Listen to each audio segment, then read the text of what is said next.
Bukan rahasia lagi bahwa banyak toko Etsy saat ini sedang ditangguhkan.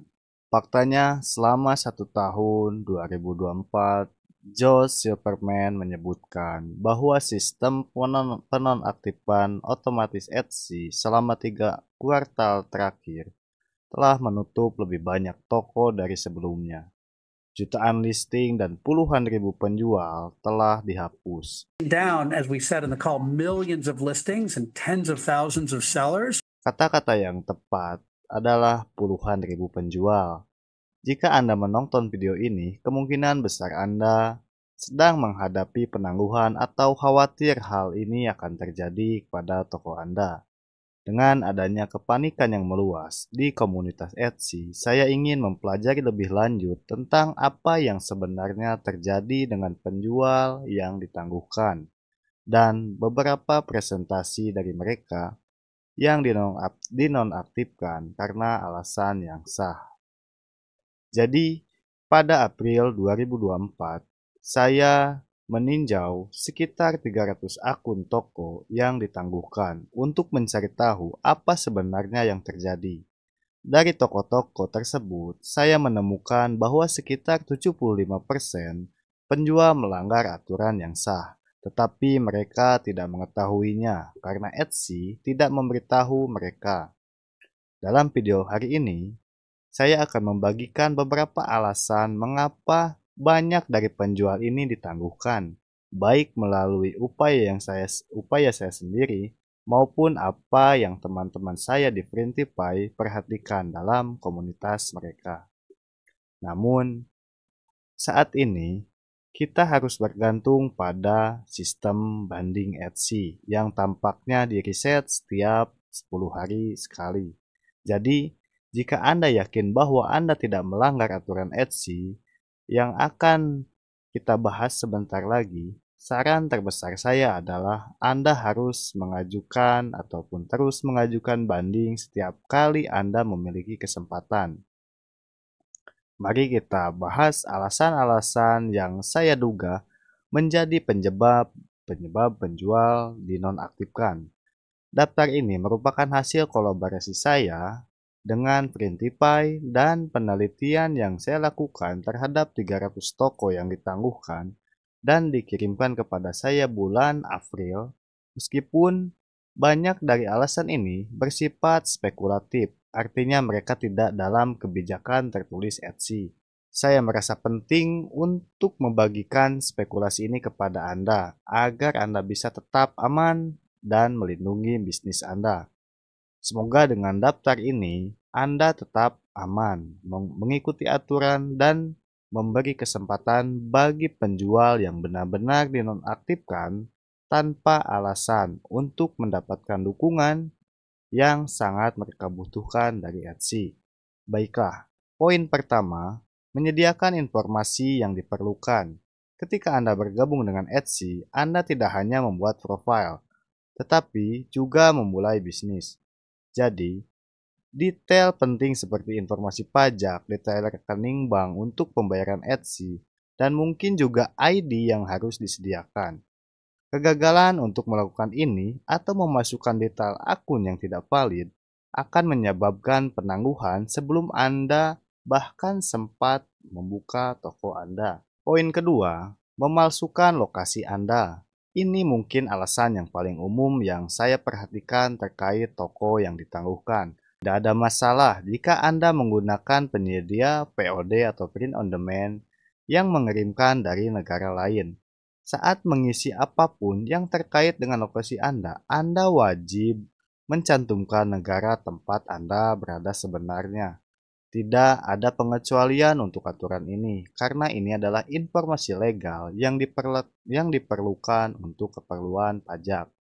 Poin ketiga, menggunakan VPN.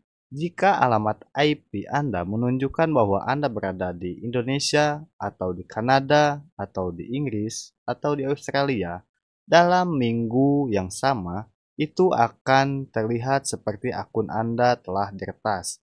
Jadi, jika Anda menggunakan VPN untuk menjelajahi web, pastikan untuk menonaktifkannya sebelum bekerja di toko Anda. Meskipun kebijakan Etsy tidak menyatakan bahwa Anda tidak menggunakan VPN, kami sangat menduga bahwa pengguna VPN dapat menyebabkan penangguhan, terutama jika digunakan untuk memasukkan lokasi Anda. Poin yang keempat, perubahan pada nama legal Anda. Jika nama belakang Anda berubah dan tidak lagi cocok dengan detail akun Etsy Anda, itu tentunya bisa bermasalah. Jadi, pastikan untuk memperbaharui akun Anda jika Anda telah menikah atau mengalami perubahan nama secara hukum. Poin kelima, Anda tidak membayar tagihan pada Etsy. Saya pribadi merekomendasikan untuk mengaktifkan penagihan otomatis. Jika Anda khawatir tidak akan ingat, karena Etsy sangat tidak memaafkan terkait saldo yang belum terbayar, dan akan sangat menyedihkan kehilangan bisnis Anda karena sesuatu yang sepele seperti biaya $3 yang belum dibayar. Poin yang keenam, menutup toko kedua. Jika Anda memiliki lebih dari satu toko dan salah satu toko Anda ditangguhkan karena pelanggaran kebijakan, sangat memungkinkan semua toko Anda akan ditutup karena semuanya terhubung dengan alamat IP Anda. Jadi sekali lagi pastikan Anda mengikuti aturan. Poin ketujuh, peningkatan penilaian dan review. Tidak boleh membeli barang Anda sendiri atau meminta orang lain untuk melakukannya guna memberi ulasan positif atau meningkatkan jumlah pembelian di toko Anda. Jika Anda memiliki anggota keluarga yang benar-benar ingin belanja dari Anda, itu sama sekali tidak masalah. Tetapi, saya akan berhati-hati jika menjual kepada anggota keluarga yang tinggal di bawah atap yang sama. Ya, poin ke-8, menerima ulasan buruk berulang kali, dan tidak mengirimkan pesanan dengan tepat waktu secara berulang. Ini adalah hal yang sudah pasti di Etsy.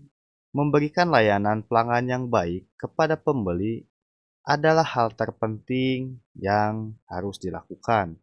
Jika Etsy curiga bahwa Anda tidak memberikan pengalaman yang baik bagi pembeli, sangat mungkin akun Anda akan ditangguhkan.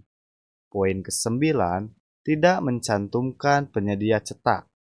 Sebagai penjual POD, Anda perlu memastikan bahwa Anda telah mencantumkan penyedia cetak Anda sebagai asisten produksi, dan bahwa atribut listing Anda menyatakan bahwa produk tersebut dibuat oleh perusahaan atau orang lain. Poin ke-10, menggunakan mockup yang tidak mewakili barang Anda. Kebijakan Etsy menyatakan bahwa jika suatu barang dibuat dengan bantuan produksi, foto listing harus berupa produk atau gambar yang disediakan oleh mitra produksi yang dengan akurat menggambarkan barang yang akan diterima oleh pembeli. Beberapa tahun lalu, Etsy memberitahu ke Printify dan Printful bahwa tidak masalah menggunakan mockup yang dibeli dari situs Flashit atau bahkan dari penjual Etsy lainnya. Namun, ini bukan apa yang dikatakan dalam kebijakan. Dan saya telah melihat banyak penjual POD khususnya ditangguhkan tanpa alasan yang jelas. Itu sebabnya kami menduga bahwa mockup mungkin menjadi penyebab masalahnya. Ingat, jika sebuah robot yang menegakkan aturan itu melihat aturan dalam hitam dan putih. Jadi, penjual POD harus sangat berhati-hati saat menggunakan mockup yang tidak berasal langsung dari penyedia layanan cetak mereka. Poin ke-11, menggunakan situs stok seperti Creative Fabrica. Kebijakan Etsy menyatakan bahwa Anda harus terlibat dalam pembuatan produk Anda. Ini berarti bahwa Anda tidak dapat membeli desain yang sudah jadi, menempelkannya di kaos, dan menjualnya. Namun, Anda dapat menggunakan situs seperti Canva untuk menggabungkan beberapa elemen bersama untuk menciptakan desain yang orisinil atau baru. Poin ke-12, menjual produk seperti perhiasan di sign-on, di mana hanya kartu belakang yang dirancang oleh penjual. Pada suatu waktu, ini diizinkan oleh Etsy. Namun, karena perhiasan itu sendiri tidak dibuat atau dirancang oleh penjual, Etsy menghentikan izin untuk menjualnya. Anda harus terlibat dalam pembuatan barang itu sendiri, bukan hanya kemasannya. Poin ke-13, barang metafisik. Etsy menyatakan bahwa pasokan yang terkait dengan praktik sihir seperti herbal, kristal, lilin, dan tekstur dapat dijual di Etsy selama tidak terdaftar dengan klaim metafisik, seperti manfaat untuk kesehatan. Jika menjual barang seperti tarot atau bacaan psikis, Anda harus menyertakan salinan fisik atau digital dari bacaan tersebut seperti rekaman, email, PDF, atau foto penyebaran tarot. Yang ke-14, menjual barang handmade yang tidak diproduksi oleh Anda. Jika Anda bekerja sama dengan asisten toko atau anggota keluarga untuk membuat barang-barang Anda, ini diperbolehkan, asalkan mereka terdaftar di bagian anggota toko Anda. Poin ke-15, menjual layanan.